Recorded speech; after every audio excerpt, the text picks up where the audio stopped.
l'association Moulouche, donc l'association des habitants de Moulouche 2. C'est une association qui a été créée en avril 89, qui est spécialisée dans l'environnement durable, donc les principales axes terres, et elle fait aussi de l'éco-citoyenneté. Donc c'est une association qui travaille sur le plan local et qui a pour objectif tout ce qui est environnemental. Donc deux grandes actions qui ont été menées. La première action, donc, c'est par rapport à la décharge de Grand Tunis. L'association, à travers plusieurs autres associations, on a essayé de faire le maximum afin que ça devienne un parc. Donc, actuellement, cette ancienne décharge s'appelle le parc de Moulouche 2. Et une autre action qui a été consacrée sur le lac Sijoumi. Donc, vu que la cité a les pieds dans l'eau sur le lac Sijoumi, donc on a fait une mallette pédagogique sur le lac Sijoumi. Donc c'est une mallette qui comprend des supports éducatifs, des jeux interactifs, des explications, des statistiques. Ça, donc principalement les deux actions. Donc on a aussi participé sur d'autres projets, sur d'autres actions avec d'autres associations environnementales. Donc récemment on a participé avec la WWF pour la journée mondiale donc, sur les zones humides. Sur le 4 février, donc, on a fait une petite action concernant le même thème. La journée mondiale de l'eau, c'était pendant le mois de mars, donc on a fait une petite activité tout en concernant, donc, par rapport aux jeunes, on a essayé d'intégrer les jeunes, de les expliquer par rapport à tout ce qui est environnemental, et tout en gardant aussi le créneau de la citoyenneté. Donc on essaie de gérer, de mener la citoyenneté à l'environnement et l'environnement concernant la citoyenneté. Je vais vous présenter une association qui promouvoit les petits agriculteurs au Maroc, et le but de cette association, c'est de permettre aux petits agriculteurs de ne pas avoir à quitter leur terrain et empêcher l'exode rural, et ce même sur des petites surfaces qui sont de 1 hectare, 1 hectare et demi, voire 2 hectares, c'est mieux, ou plus aussi. Donc l'idée, c'est qu'il y a un partenariat qui se fait, et c'est un partenariat local solidaire entre producteurs et consommateurs. Le producteur, il va s'occuper de livrer les paniers chaque semaine à des consommateurs qui, eux, vont récupérer leur panier à une heure définie de la semaine. Et il y a ce système, il est développé à travers le monde entier. Donc ça a commencé en 1970 au Japon, en 2001 en France, et il y en a dans beaucoup d'autres pays. Alors pour notre cas, au Maroc, on est la première association à le faire. Il y en a une autre aussi à Casablanca. Nous, on est sur la région de Rabat, la capitale du Maroc.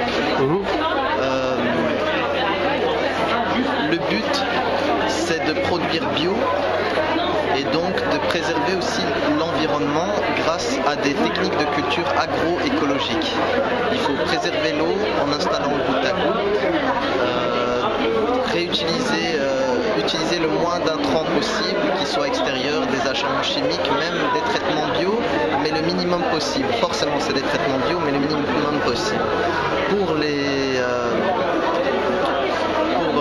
l'environnement, le reste de l'environnement, on essaie de développer des techniques pour préserver l'eau des pluies, préserver le sol de l'érosion, garder une variété de cultures et préserver des variétés de cultures qui sont propres au pays, qu'on appelle Beldi, et faire découvrir aux gens toutes ces variétés nouvelles et anciennes, et ainsi, grâce à ça, protéger notre environnement.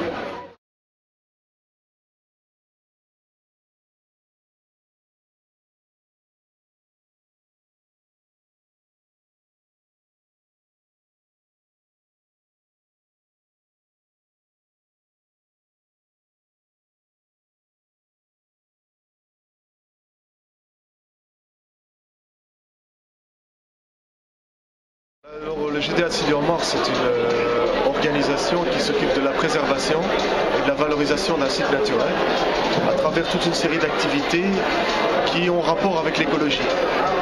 Donc le développement de l'éco-construction, la démonstration et la recherche d'idées au niveau de l'écotourisme et le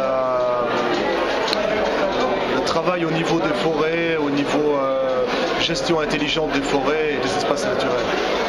Donc GDA se veut un peu un pôle de démonstration et de formation sur tout ce qui touche à l'écologie et sur les différentes techniques et les choses à faire au niveau de l'écologie. On a en ce moment en cours l'établissement d'un centre de formation sur l'éco-construction et la construction traditionnelle. Ce centre de formation, il aura aussi des formations au niveau botanique et aménagement paysager, gestion raisonnée des forêts. Voilà, autant au niveau manuel qu'au niveau des concepteurs. C'est-à-dire que les formations sont autant pour les architectes et les ingénieurs, au niveau conception et au niveau idée, que pour les ouvriers, pour apprendre le travail réellement précis du bâti écologique. Alors le club Faune et Flore méditerranéen, c'est une association qui a pour but la protection, la sauvegarde et en même temps le développement de deux axes, la faune et la flore. Alors pour commencer, pour la flore, elle est liée à la nature. Alors ce qu'on fait, c'est essayer avant tout de sensibiliser.